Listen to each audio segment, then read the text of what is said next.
La pur grande e capiente Chiesa Madre di Favara non è riuscita a contenere la grande moltitudine di persone che hanno voluto rendere l'estremo saluto a Marianna Bello, la 38enne di Favara, madre di tre figli, dispersa dal 1° ottobre nel canalone di Piazza della Libertà a Favara, il cui corpo è stato ritrovato nel greto del fiume Naro in contrada Cannatello.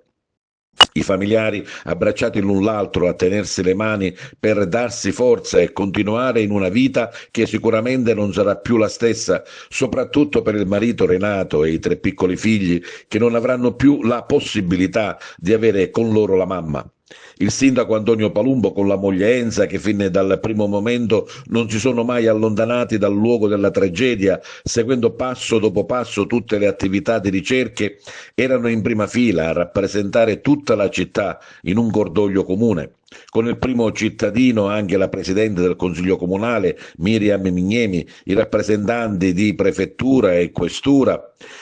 il presidente della provincia Pendolino e tanti sindaci dei comuni agrigentini che si sono stretti al dolore di Favara.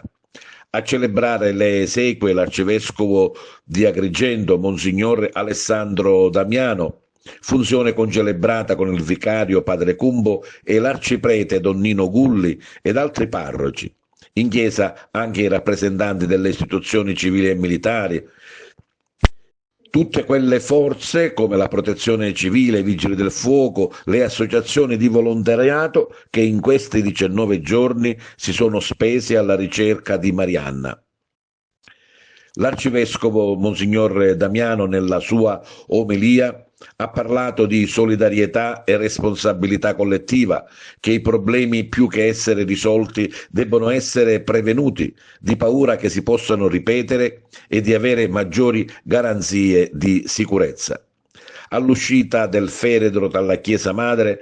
nell'antistante piazza dei Vespri, anch'essa stracolma di persone, il lungo e commosso applauso di saluto a Marianna per accompagnarla verso l'ultimo viaggio, verso il cimitero di Piana Traversa dove riposerà.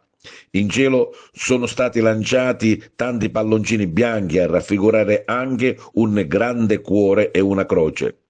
Marianna riposi in pace.